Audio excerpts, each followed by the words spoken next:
let's get off of MMA action and let's move on to the NFL. Okay, the NFL, George.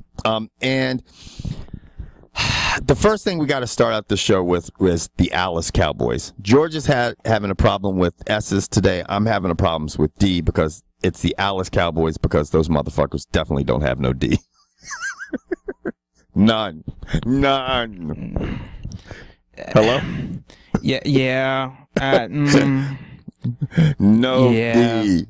Dude, no. the best part about that whole thing, besides Tony Romo choking, and at this point I'm almost starting to feel bad for him, was the news that Tony Romo took it upon himself to check out of a run into into a pass so he could throw a pick. Right. You've been running the ball all game long, and you took it upon yourself to check out of a run to throw a pass. Yeah. At this point in time, it was funny. I was watching ESPN, and Tom Jackson was talking about how for years he was like, Jerry Jones shouldn't interfere. Jerry Jones shouldn't be the GM. Jerry Jones shouldn't be on the sideline. Jerry Jones this, Jerry Jones that. And then he said, you know what? For the first time I thought, you know what? Jerry Jones does need to be on the sidelines. Jerry Jones does need to interfere because he says, the one thing I know is that Jerry Jones knows that when you have a guy rattling off runs, has already put up like $125, $130 on the ground against a team. Why get away from that when you are ahead? Why throw? Why air it out? Why? All you want to do is chew up the clock. You're up 26-3. Chew the fucking clock up. This is basic football 101. It's something that you know, George. Something that I know. It's something that my 5-year-old son knows. You know what I'm saying? They chew the fucking clock up. It doesn't take a rocket scientist to do that. You're in a position where you're fighting for a playoff spot in the win the NFC East, and you're doing dumb shit. It's just bad management. It's bad coaching, man. And Jason Garrett at the end of the day. And while all of you are sitting there trying to figure out why Kevin thinks he's qualified to talk about bad coaching, he lives in DC and he's a Redskins fan. There you go. You know what I'm saying? And so I know about bad coaching. I know about motherfuckers going, let's just roll into the Redskins game, Atlantic Falcons, which was basically the battle of two teams that are just completely were in the playoffs last year, and both of them are struggling. They're terrible, and it's a lot of things. And George and I, before the camera turned on, we were talking about a lot of things. Shanahan deciding, the Redskins, Kirk Cousins comes in. He throws 3 picks, obviously. One of them, I'll say he got hit. He was just rushed. So, I don't blame him for throwing the ball up in the air. He also threw 3 touchdown passes. He threw 3 touchdown passes, and he threw for almost 400 yards in his debut against now, the thing is, and I like Kirk Cousins. I'm glad he's out there. I think they should audition him. But he threw against a Atlanta Falcons secondary that has 3 rookies starting. Everybody needs to know that, okay? That doesn't mean that his passes aren't accurate. That doesn't mean that he sits there and looks for his doesn't look for his first, second, and third option, unlike RG3, and just scrambles. But he threw against a rookie secondary. Okay, so that makes things a little bit easier. But forget the game, George, because no one gives a fuck about that. Everybody gives a fuck about the Shanahan shenanigans. Well, what I want to point out real quick is with Kirk Cousins at the helm, that was your third highest point output total, and not counting that's including the game where you guys scored 30 points, and that was in overtime. Yeah, and let me tell you something. What you have to look at this game, Kirk Cousins allowed the Redskins to put points on the board, and he gave the defense a chance to relax. Now, I'm going to tell you what. The Redskins' defense has been a hot mess all year. But you look at the score. They lost, but let me tell you something. There was 7 fucking turnovers. That's insane. 5 fumbles? 7 turnovers, and their special teams, which the Redskins have none of, were caused 5 or something like 4 or 5 of the fumbles, and the defense had to hold back. They got the ball. Atlanta got the ball on the 2-yard line. They got the ball on like the 15-yard line, and the defense held up and only allowed them to put up 27 points. Well, now here's what I want to. Oh fuck! I just lost my train of thought. Oh no! What I was going to tell you is I'm actually going to be cheering for your team next week. Yeah, I know you definitely want to do, and you know what? It's funny. It probably will end up being a pretty decent game. I hope so, Lord. I hope so, because if it is, because the Eagles next Sunday have the night game, and if Dallas loses to the Cowboys, we can just bench all of our players.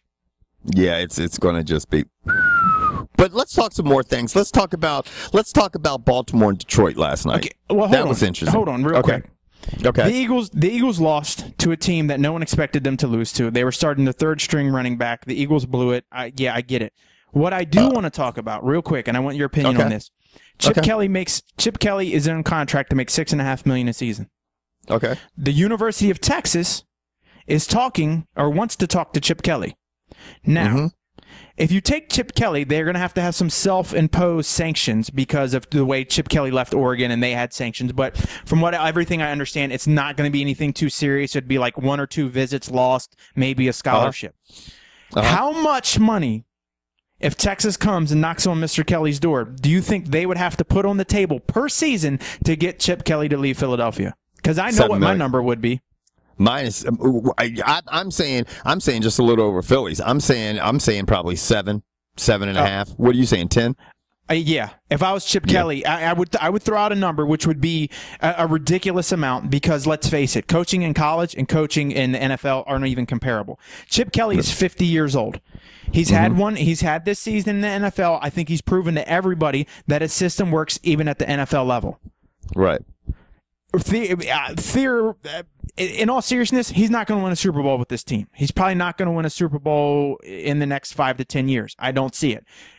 Does he stand a chance at winning a national title now that there's a playoff system and he can recruit and you're at Texas? And he could be at Texas. He would go to Texas in a weak, Big 12 oh my now, God. which is not even a big god-awful Big 12. He could bring the Big 12 back and put it on the map.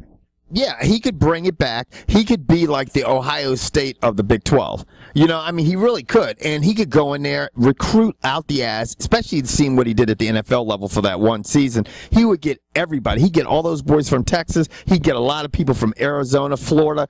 The only person that would really, obviously you could say Mike Gundy and obviously Stoops, but I think those would be the only people that really would fucking give him a run for the money there with all the recruiting power he got. Both those guys do not want to see Chip Kelly come to town. No, they don't. And all that speed down there. Oh, yeah. And put it this way, it's going to be a lot easier to recruit from Texas. And Texas, like they said, they have a huge TV contract. That was the only thing keeping them from leaving the Big 12. They were out the door, reaching back with their hand on the doorknob, getting ready to close it till they got pulled back in by a fat TV contract. So you're telling, I would have a feeling that the boosters are going to knock on Mr. Kelly's door, talk to his agent, and be like, look, we're ready to give him $10 million a season for 5 seasons. Yeah, I mean, if they said $10 million, I'd be gone. Because at this point in time, because just for me and my comfort of lifestyle and reality, the reality is he's not going to win a Super Bowl in Philadelphia. Not going to happen. Yeah, and the reality is Chip Kelly's to the point now where he wasn't a coach that started coach. I mean, was someone like a Chucky or a Belichick where, you got a Super Bowl win in your 30s or your early 40s or whatever, or Mike Tomlin, and you can have a legacy. I think Chip Kelly, at this point in time, his skill set and his ability to coach can just bring him a lot of pockets where he could be 60 years old and be like, you know what, I'm stepping away from football all in all, and I'm going to retire and fucking sit back and enjoy life. So, anyway. It'll be interesting last couple weeks here for the Eagles, because if they're not in the playoffs, dude, all you're going to hear until Texas gets a new head coach is Chip Kelly, Chip Kelly, Chip Kelly, Chip Kelly, Chip Kelly. That's a good point. Now, on to last night's game, which had Legatron versus Megatron. Megatron versus Legatron. And dude is just, his leg is fucking crazy, man. I mean, they need to test his leg. Yeah, they need to test it because he might be shooting something in that motherfucker. But 61-yard field goal, not including the 5 that were previously, not include even talking about the fact that he's rattled off. He's got, 30-some straight field goals, this guy? How many field goals does he have? It's nuts what he's doing. Yeah, I'm gonna. You talk to the people, George. I'm gonna go look at some shit real quick. Well, the thing that I'm amazed about is Detroit played at home. Right. And they managed to give, and Baltimore's been one of those teams that hasn't been super impressive. They've just kind of hung around and been more of a nuisance. I mean, they're still, I don't know. I just expected Calvin Johnson and Reggie Tush and Matt Stafford to show up. You're playing at home. You shouldn't lose at home to the Baltimore Ravens at this point. I mean, the Ravens are 8-6. They're vying for a wild card, but I mean, I don't think they're anything special this year. That's me. And for for Detroit to basically at home lay an egg, this is what I meant. This is what I said at the beginning of the season. Detroit will find a way to beat themselves. They're not a disciplined team. They haven't been there before. And they're talking about if the Detroit Lions do not make the playoffs, there's going to be a head coaching change. And I don't think that could hurt. Yeah, I mean, I could, and this is the thing. I mean, it definitely could be a coaching change there. This guy, real quick, the Ravens, John Tucker, I think he's got 33 in a row or something like that. And Matt Stover, who also played for the Ravens back in 2005 and 2006, I think he has the NFL record up at 36 in a row. So this guy is. He's the way he's kicking, I see him breaking the record. But the Eagles are playing on Sunday night versus the Bears in what could potentially not be an important game for the Eagles at all, but could be life or death for Detroit. Detroit needs Chicago to lose because Detroit's sitting at 7-7 and Chicago's at 8-6. Well, this is where, and Ramon, I'm sorry, man, but I'm not going to pick on you, but this is where you see that Matt Stafford, this is the difference between him and guys like your elite quarterbacks. I honestly, you could argue right now that Matt Stafford is the third best quarterback in his fucking division. You really could. Some people might say Cutler, Aaron Rodgers and then Cutler, then Stafford. You know what I mean? So he just made some bad decisions and some bad throws. Now, with that being said, Matt Stafford made some decent throws. You know what I'm saying? Because he's got a guy that's fucking basically 10 feet tall and has arms as long as a spider monkey catching the ball. But he made some bad passes that were critical for them going down the stretch, and it hurt them. It made them lose the game. Dude, I mean, 18 for 34, 235 yards, 1 touchdown, and 3 picks. You don't throw 3 picks at home. Yeah, and let me tell you something. You cannot do that. No, and you've had every opportunity to throw picks at home and stuff like this, and if people who don't agree with us, look, man, Stafford throws these picks at critical fucking times, and let me tell you something. It's the first time your defense was balling. They did not allow them to get in into the end zone your defense didn't even give up a touchdown. They gave up 6 field goals, and all you could muster was 16 points. Versus what I would categorize as a dilapidated defense for the Ravens. And even in losing, I mean, think about it. When a team beats you on a 61-yard field goal, that tells you your D is D'd up. They didn't even want to go for it. They didn't want to Hail Mary. They didn't even want to try to go for it on 4th down. They're like, fuck it, let's just kick because we're not going to be able to move the ball in Detroit. So fucking they bring in fucking Legatron, and he kicks a 61-yard field goal, and it's a wrap. Anyway, I mean, let's move on to something. Quick, Baltimore has given up 3,204. They're averaging 7.1 yards an attempt. Yeah, shit's crazy. I mean, how can you not with Megatron and all the weapons you have? Like, what else? Like, I mean, and look, I don't follow Detroit like that. That's not my responsibility. Somebody out there help me. What is the piece that's missing in Detroit? What is the piece that they need to get to the next level? I'm asking them. You don't relocate.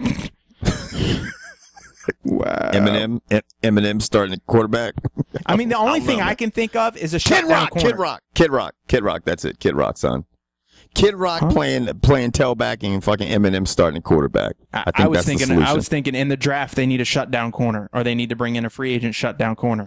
They need you might have said it at the beginning, George. They might need a new coach, dude, because he's got a lot of weapons there, man. I mean, you got Reggie Tush, you got fucking Megatron, you got Stafford, who's a great quarterback, and the inmates are running the asylum.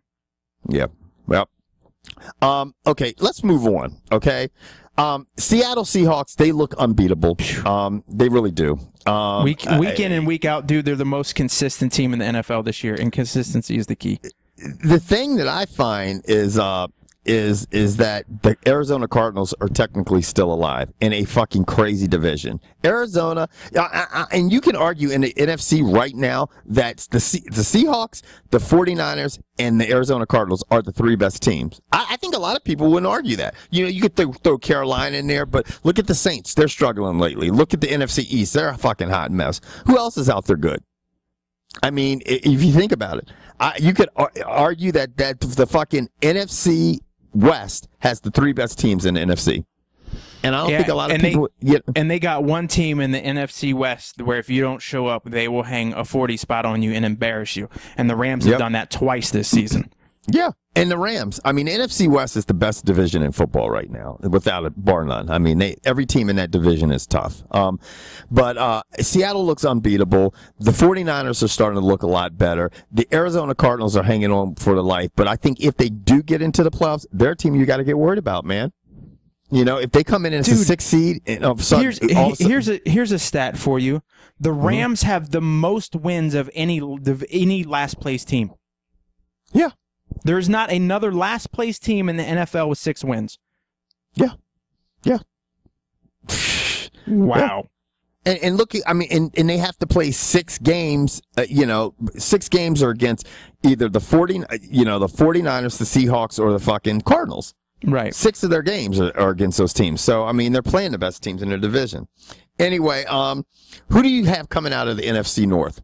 Who do you think is going to pull that out between the Packers, the Lions, and the fucking Bears? Because I think Chicago. I think the Redskins are going to give Dallas the business. Thus, the Eagles don't need to show up against Chicago. I think Chicago picks up their 9th win this weekend and puts it out of reach, because that means Detroit and Green Bay have to win. They need to win out. Right. Are there 3 games left or 2 games left? There's 2 games left. There's 2 games left. Chicago wins 1 more and it's over. Yeah, I mean, and you look at this right now. Seattle is sitting at 12-2 atop of the NFC West. Yeah, they locked up a first round bye and the number 1 seed. And a number 1 seed. And New Orleans is sitting at top of the NFC South at 10-4. But Carolina is also at 10-4. Now I know mathematically Seattle needs to win 1 more game. I know, but I think they'll win 1 out of their next 2 and lock it up. So relax. But yeah, like you said, New Orleans is 10-4, Carolina's 10-4. I mean, there's a division winner and a wild card. You got Seattle, who's 12-2. There's your division winner. San Francisco's 10-4. There's your other wild card. So now it comes down to whether Chicago and Philadelphia can do what they need to do and win out. What do you know? What the crazy thing is? If San Francisco has another loss. Okay, Carolina and San Francisco are sitting in the 5 and 6 seed right now. They're both 10-4. Okay, now Carolina will win out over San Francisco because of their head-to-head today this year. Carolina beat them, so they've got the tiebreaker on their asses. If San Francisco, it could not easily not make the playoffs, even though they're sitting in the 6th seed right now. Okay, if Arizona runs the table and wins their next fucking 2 games, and San Francisco drops 1 game, and Carolina drops 1 game, that's it. You know, that's gotta suck. It's crazy. I mean, the AFC is a little different. Denver's 11-3, New England's 10-4. You got Cincinnati win their division at 9-5, and then Indy at 9-5. Which Indy just has not looked. I don't even know what to think of Indy. One week they look great, 1 week they look like ass, and then you got Kansas City sitting at the 5 seed at 11-3. Yeah, and Jamaal Charles went off this weekend versus the Oakland. Woof. Oakland's bad, dude. I would like to see Miami get in there. I would love to see Miami squeak into the playoffs. Right now, Baltimore's sitting at the 6th seed, but I would love to see Miami get in there. Miami needs Baltimore to drop a game or 2 to make that happen. Yep. Miami's not going to win the division. They're not going to catch New England, and Baltimore is probably still trying to win the division. The only thing they can hope is, but then will Miami have a better record than Cincinnati to get that last? Yeah, Miami. Put it this way: whoever has, if Miami can end up with a better, right now Miami and Baltimore both are 8-6. Okay, if Baltimore drops 1, and you saw how they played this past weekend, 6 field goals, George. And we saw what Miami did against New England. If Miami can finish with a better record, they're in at the 6th seed. And what Kevin's getting at is this is the end of the show. But before we leave, we want to know, who do you have? Give us your 6 teams from the AFC. Give us your 6 teams from the NFC. Let us know who you guys have. And then on that note, we will catch you guys next week. Adios, deuces.